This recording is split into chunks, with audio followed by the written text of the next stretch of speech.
जो भी मेरे मन के अंदर है, मैं छात्रों से कुछ बातें हैं जो करना चाहता हूँ वो इस आपके माध्यम से कर पाऊँगा। देखिए, सबसे पहली बात एक ये है कि जो छात्रों के साथ जो हुआ है, यानी कि जो भी पेपर लीक का घटना घटा है ना, और उसके बाद छात्र परेशान हुए, ये समस्या जो है, ये समस्या बिल्कुल जेन्युइन है, इसको कोई नकार नहीं सकता। भारत में कोई भी ऐसा नहीं होगा जो कहेगा कि ये कोई समस्या नहीं है, कोई नहीं कहेगा, सभी मानेंगे कि ये बहुत ही गंभीर समस्या है। परंतु सोचने वाली बात यह है कि यह जो समस्या है ये अभी कोई नई बात नहीं है, ये सालों से चलता आ रहा है। तो पेपर लीक तो पहली घटना नहीं है, लेकिन क्या इसका सॉल्यूशन जो है वो आप जिस प्रकार से धरना देकर कर रहे हो, क्या उस प्रकार से सॉल्यूशन उसका निकलेगा? देखिए, किसी भी छात्र के साथ, मैं एक शिक्षक हूँ, एक शिक्षक होने के नाते मैं जानता हूँ, एक स्टूडेंट के दर्द को समझता हूँ, तैयारी को समझता हूँ। मैं भी कभी स्टूडेंट रहा हूँ और स्टूडेंट एक्टिविज़म में भी एक्टिव रहा हूँ, तो मैं तैयारी को समझता हूँ, परेशानी को समझता हूँ कि कैसे एग्ज़ाम लीक हो जाए तो कितनी परेशानी होती है, कितना खर्चा करके, कितना समय लगाकर, कितना इमोशंस के साथ मेंटली प्रिपेयर होकर बच्चे आते हैं। और पेपर लीक हो जाना एक छोटी घटना नहीं है, ये किसी को मानसिक रूप से तोड़ देता है। और उसके बाद की जो घटनाएं हैं, कुछ बच्चों ने सुसाइड कर लिए, आपने वो सुना होगा, ये सब बहुत ही दुखद है। और इस मामले को लेकर जब भी हम सोचते हैं तो बहुत मन दुखी होता है, और हम उस मामले में तो बच्चों के बिल्कुल साथ हैं। लेकिन जिस प्रकार से बच्चे आज जंतर मंतर पर अपना धरना प्रदर्शन कर रहे हैं, जिस प्रकार से अपना विरोध जता रहे हैं, तो विरोध जताना और धरना देना ये उनका अधिकार है, हम इस पे मना नहीं कर सकते। अगर उनके मन में कोई पीड़ा है, समस्या है, वो सरकार तक पहुँचे और बात करें, सरकार से सवाल करें, जवाबदेही देना सरकार की जवाबदेही बनती है, मतलब सरकार को देना चाहिए। परंतु आज इतने दिनों के बाद जो हम घटना देख रहे हैं, 20 जुलाई की घटना को देख रहे हैं, तो इसके बाद जब भी मैं ऐसे व्हाट्सएप पे या ऐसे पे डालता हूँ, क्योंकि मुझे समझ में आ रहा है, मैं खुले तौर से समझ पा रहा हूँ कि समस्या कहाँ पे लटकी हुई है। आज इस छात्र जिसके ऊपर भरोसा करके, जिस लोगों के ऊपर भरोसा करके, जिनके साथ वहाँ पर मंच में उनको लीडरशिप दे करके जिनके साथ वो खड़े हुए हैं, समस्या वहाँ पर है। समस्या क्यों है? क्योंकि जो आपके नेता बनने के लिए वहाँ पर आ रखे हैं, वो वास्तविक क्या छात्र के सुविधा के लिए आ रखे हैं या अपने पॉलिटिकल कुछ प्राप्त करने के उद्देश्य से वहाँ पर आ रखे हैं, ये जानना जरूरी है। आज छात्र कह सकते हैं कि क्या दिक्कत हो गया, कोई भी पॉलिटिकल पार्टी के लोग आ गए, कोई भी कुछ आ गया, तो उससे समस्या क्या है, क्या हो सकता है? छात्र का जो मुद्दा है वो तो ज़रूरी है। भाई, छात्र का मुद्दा ज़रूरी है, बिल्कुल ज़रूरी है, लेकिन जवाबदेही उन लीडर्स की भी बनती है कि वो किस बैकग्राउंड से आते हैं, किस मानसिकता के साथ आते हैं। अब आप मुझे एक बात बताइए कि आज जैसे शिक्षा व्यवस्था में कोई भी समस्या आती है, आपने किनको पकड़ा? शिक्षा मंत्री धर्मेंद्र प्रधान जी को पकड़ लिया। आप कह रहे हैं कि उनकी रेजिग्नेशन आपको चाहिए। क्या धर्मेंद्र प्रधान जी ने पेपर लीक करवाया? क्या वो उसमें इन्वॉल्व थे? नहीं। लेकिन उस सिस्टम के मालिक वो हैं, इसीलिए आप उनको जिम्मेदार मानते हैं। इसीलिए अगर छात्र वहाँ पर खड़े होते हैं और उनके लीडर जो हैं, अगर उनका बैकग्राउंड ख़राब आता है तो यह मुद्दा भटक जाता है, क्योंकि उसी के वजह से लोग उनके साथ खड़े नहीं हो पाते, चाह कर भी। आज मैं भी चाहता हूँ कि बच्चे अगर स्टूडेंट वहाँ पर आ रहे हैं तो हम उनके साथ जाएं, लेकिन हम वो मंच देखते हैं कि किनको दिया जा रहा है। वो मंच सीजेपी के जो लोग हैं वो किनको दे रहे हैं? ऐसे सारे लोगों को दे रहे हैं जो एंटी सोशल चीज़ों में इन्वॉल्व है। अरुंधति रॉय को देते हैं आप, जो कहती हैं कि Kashmir is not an integral part of India, है ना। आप सरजील इमाम, उमर खालिद, ऐसे लोगों को देते हैं जो कि एंटी नेशनल एक्टिविटीज़ में अभी केस चल रहा है उनके ऊपर, है ना, जेल के अंदर बंद है, वैसे लोगों को लेकर आते हैं। धारा 370, क्या स्टूडेंट्स को अभी मालूम है धारा 370 की वजह से क्या चल रहा था देश में? उसको लेकर वहाँ पर चर्चाएं होती है। राम जी के नाम को लेकर चर्चाएं वहाँ पर, मतलब उनको बदनाम किया जाता है। एक बच्चे का तर्क आया मुझे कि सर उसमें कोई गलती तो नहीं था, है ना, सीता के पति को बोल दिया, तो ये शब्द में कोई गलत थोड़ी है, वो तो राम जी का ही है। तो भाई, मेरे उस बच्चे से सवाल है कि क्या आप अपने पिताजी को अपनी माताजी के पति के नाम से बुलाते हो? मान लो आपके माताजी का नाम गीता है, आप वो गीता के पति ऐसा कह के बुलाते हो? नहीं बुलाते हो ना। तो जिनको हम आराध्य मानते हैं, आप उसको इस तरह से कर रहे हो। अच्छा, दूसरी बात, आप वहाँ पे नाम किसका ले रहे हो? नाम रहेगा अल्लाह का, है ना। वो भी DU की प्रोफेसर है, रिटायर्ड प्रोफेसर है, जिन्होंने ये बात कही है। और उनके आप परिवार को जब खंगालेंगे ना, आपको समझ में आएगा कि वो इस तरह की बातें क्यों करती हैं। वो घोर लेफ्टिस्ट और उसी तरह के विचारों में पली बढ़ी हैं। उनको देश में छात्रों के मुद्दों से कितना लेना देना है, आपको इससे समझ में आएगा कि वो अल्लाह के नाम को तो लेना चाहती है, पर राम के नाम से वहीं पे मंच पे प्रकाश राज आते हैं और कहते हैं कि जय श्री राम हम नहीं बोलेंगे। ये सारी चीज़ें जो है मुद्दा भटका देता है। और मैं इस चीज़ को ना बहुत ही गहरे तरीके से समझ पा रहा हूँ। मैं चाहता हूँ कि छात्र इस चीज़ को लेके अवेयर हों, समझें। क्यों? क्योंकि मैं इसी दिल्ली में रहा हूँ जब 2019 के समय में दिसंबर के महीने के पहले CA NRC को लेकर के प्रोटेस्ट चालू हुआ था। हमने देखा था जाफराबाद में, हमने देखा था दिल्ली के शाहीन बाग में किस तरह से प्रोटेस्ट चालू किए गए थे और किस तरह से जामिया मिलिया इस्लामिया के अंदर जो छात्र हैं उन्हीं को सामने रख कर ये सारी घटनाओं को अंजाम दिया गया था। पहले आपको मैं बताता हूँ, जो भी छात्र हैं, एक बात जो है सभी छात्रों को समझना चाहिए कि आज जो भी जेनजी हैं उनकी एज क्या है। वो आज 17, 18, 19, 20, ज़्यादा से ज़्यादा 21, 22 इसी एज के हैं ना, अधिक से अधिक यही हैं। उन्होंने जब से होश संभाला होगा 10, 11, 12 साल के बाद, जब वो दुनिया समाज देश को समझने लगे होंगे, तब से वो भारत देश में बीजेपी सरकार को ही देख रहे हैं। उससे पहले की सरकारों के काम काज को उन्होंने नहीं देखा है। और उसके बाद जब बीजेपी काम कर रही है तो उसके ऊपर जो भी, क्योंकि देखिए सरकार में हर कोई परफेक्ट हो, हर काम अच्छा हो, ये बिल्कुल ज़रूरी नहीं है। अगर कोई काम कभी गड़बड़ होता है, कुछ भी होता है तो क्रिटिसिज्म आती है। और उन्होंने, बच्चों ने सिर्फ बीजेपी के अगेंस्ट क्रिटिसिज्म को सुना है, बीजेपी के काम को देखा और क्रिटिसिज्म को सुना। लेकिन उन्होंने 1 to 1 जो होता है कि पर्सनल एक्सपीरियंस के साथ उन्होंने पिछले सरकारों के काम को भी देखा हो, ये नहीं किया, उनको ये नहीं मालूम है। और आज वो जिनको अपना नेता बनाकर वहाँ पर खड़े हो रहे हैं, जिनको नेता बनाकर उन्होंने वहाँ पे खड़ा किया है, आप उनके पूरे घटनाक्रम को अगर देखेंगे तो आपको समझ में आएगा कि बच्चे जो अभी उनके साथ खड़े हो रहे हैं उनको उनकी मानसिकता के बारे में नहीं पता, उनको उनके मोडस ऑपरेंडी के बारे में नहीं पता। मैं उन सब चीज़ों को देखा हूँ। मैं IIT दिल्ली का छात्र रहा हूँ। मैं जब वहाँ पर था, मैंने वहाँ पर भी देखा है कि किस तरह से छात्रों को कोई भी एक मुद्दा उठाकर बुलाया जाता है और बाद में अपने सारे एजेंडे डाले जाते हैं। आप बताइए, CA और NRC की वजह से क्या किसी देश, भारत के किसी भी मुसलमान को निकाला गया? अभी तक कोई भी एक केस आया? कुछ नहीं आया। उस समय भ्रम फैलाकर पूरे दिल्ली में आग लगाया गया, कितने लोगों को मौत के घाट उतारा गया, कितनी बड़ी दंगा दिल्ली में हमें देखने को मिली। और मुद्दा क्या होता है, एक छोटे से मुद्दे को उठाते हैं, उसके बाद ये इसको वायलेंस में कन्वर्ट करते हैं, वेंडलिज्म, पब्लिक प्रॉपर्टी वेंडलिज्म।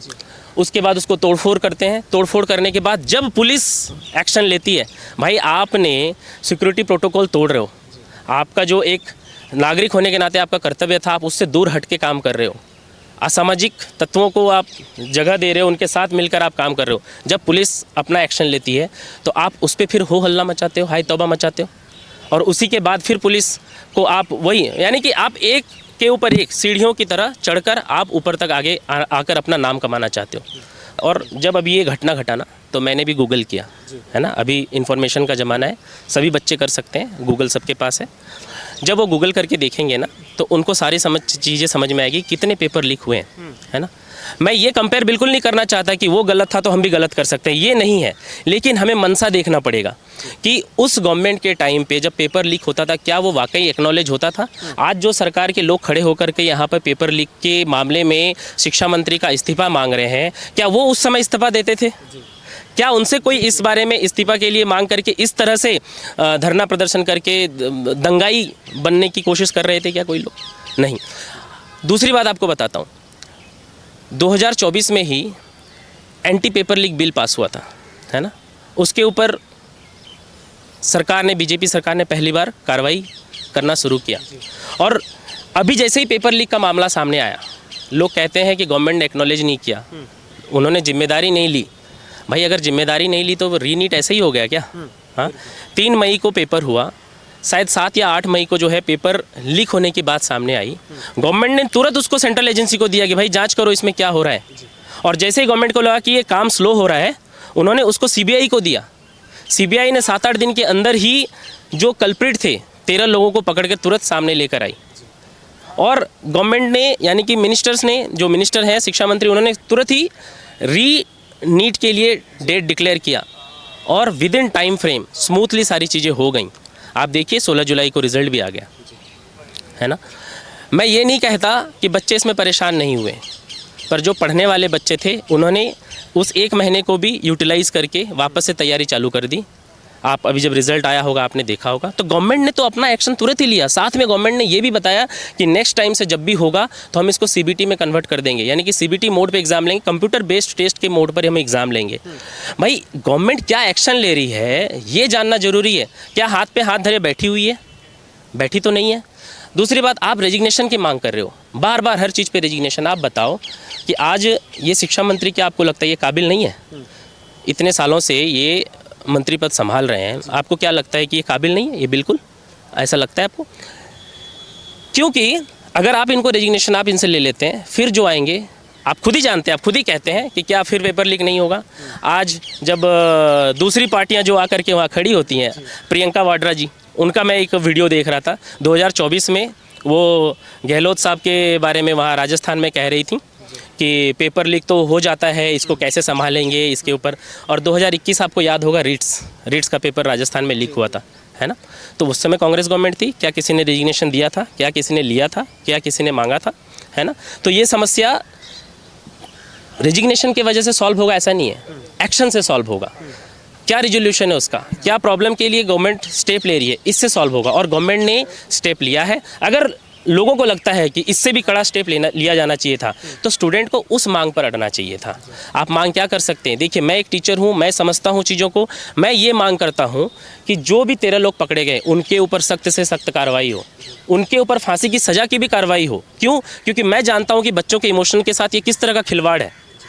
आज मेरे ही घर के बच्चे होंगे तो कितने परेशान होंगे। और आप एक बात बताइए, जिन्होंने पेपर लीक किया, क्या उनके घर के बच्चे होंगे तो क्या वो परेशान नहीं होंगे?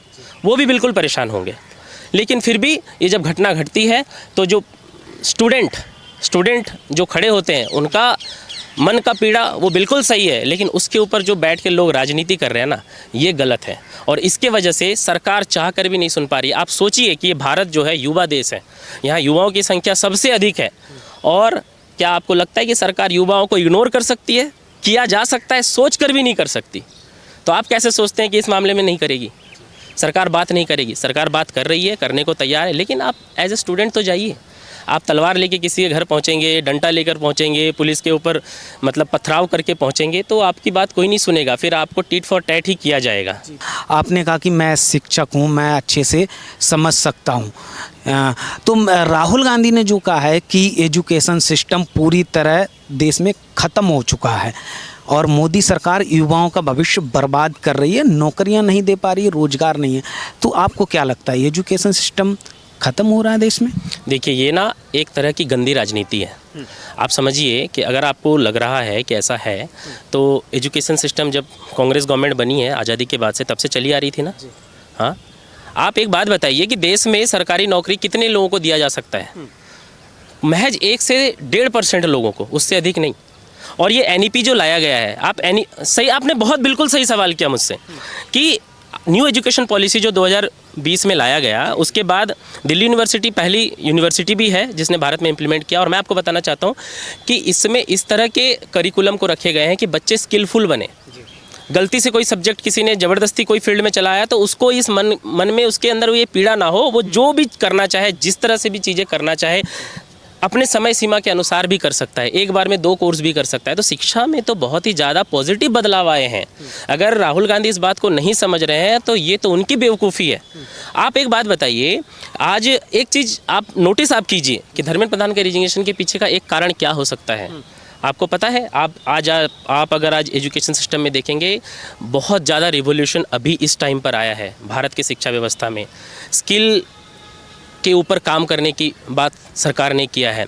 साथ ही साथ जो सिलेबस था, अच्छा, हम भारत के लोग हैं, भारत को भारत की दृष्टि से देखना हमारा काम है। हम जो विदेशी आए उनके विचारों से लिखी पुस्तकों को पढ़ रहे हैं, उनके ज्ञान को लेकर के अपने आप को समझने की कोशिश कर रहे हैं। क्या ये समझदारी है? इस सरकार ने क्या किया? इस बार इतिहास की किताबों में बदलाव किया। आज मैं अपने घर परिवार में अपने बच्चों से भी पूछूंगा कि छत्रपति शिवाजी महाराज कौन थे, उनको नहीं पता। समुद्रगुप्त कौन थे? आप नेपोलियन को तुलना करके कहते हैं कि नेपोलियन ऑफ इंडिया समुद्रगुप्त को आप कहते हैं, है ना? तो आप उनसे तुलना कर लेते हैं, लेकिन समुद्रगुप्त कौन थे कहने से आप नहीं जानते उनको, है ना? तो ऐसे सारे लोगों को वहाँ पर लाया गया। कांग्रेस को पता है दर्द क्यों है?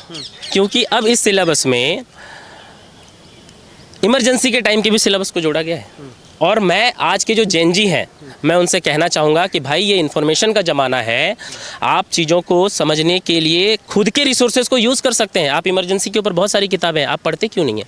आप पढ़िए और आप देखिए कि तानाशाही एक्चुअली में क्या होता है। एक्चुअली में तानाशाही क्या होता है, जब आप पढ़ेंगे तब आपको पता चलेगा। आपके पास सारे रिसोर्सेस उपलब्ध हैं। आप CA NRC के चीज़ों को भी आप एक बार खंगाल कर देखिए। आप आज से 5 साल 7 साल पहले शायद 12 13 14 साल के रहे होंगे, आपने उस दौर को नहीं देखा या नहीं समझा। अब आपके पास मौका है, आप देखिए, समझिए और आप उस चीज़ को अपने आप से समझने की कोशिश कीजिए कि आपको किसके साथ खड़ा होना चाहिए और किसके साथ नहीं।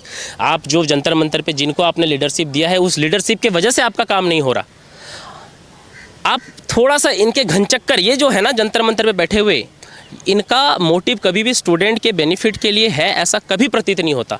आप थोड़ा सा क्रोनोलॉजिकली चीज़ों को समझिए। 20 जुलाई को क्या हुआ, गवर्नमेंट ने सुबह 6 बजे बोल दिया ठीक है भाई आज हम मिल लेंगे। ये 2 लोग गए उनको मिलने के लिए, नड्डा जी को, ये वहाँ गए हैं। तो बाकी प्रोटेस्टर्स को क्या करना चाहिए कि ठीक है भाई हमारे प्रतिनिधि तो गए हैं सरकार से बात करने के लिए, थोड़ा बात कर ले, देखें क्या आउटपुट निकल कर आता है, फिर हम समझेंगे। उन्होंने उसका वेट नहीं किया। जो इनका नेता है दीपके, वो क्या कह रहा है कि भाई उनको उन्होंने डिटेन करके रख लिया, हाउस अरेस्ट करके रख लिया, उनको बंद करके रख लिया, उनका मोबाइल छुड़ा के रख लिया। इससे क्या होगा, वहाँ पे जो प्रोटेस्टर, जो स्टूडेंट, तथाकथित स्टूडेंट तो मुझे वहाँ पे दिखते ही नहीं है, जो स्टूडेंट वहाँ पर आप कह रहे हैं, वो उनके मन में क्या गया कि भाई ये तो गलत हो गया, अब चलो संसद घेरेंगे, है ना। संसद की तरफ मार्च कर दिया, जो कि उन्होंने कोई परमिशन नहीं लिया था, कुछ भी नहीं लिया था। पुलिस को उस वजह से उनको रोकना पड़ा। पुलिस ने उनको चेतावनी दी कि आप इस तरह की किसी भी गतिविधि में मत आओ। दीपके का अगर दिमाग में ये होता कि भाई जब हमारे प्रतिनिधि गए हैं पॉजिटिव तरीके से कि सरकार क्या जवाब दे रही है, आकर के हम समझ लें, सुन ले, बात करें, तो एक बात होती। उसने उसका इंतजार नहीं किया, लोगों को पथराव करने पर अलाउ कर दिया। वीडियो भी अवेलेबल है, आप देखेंगे।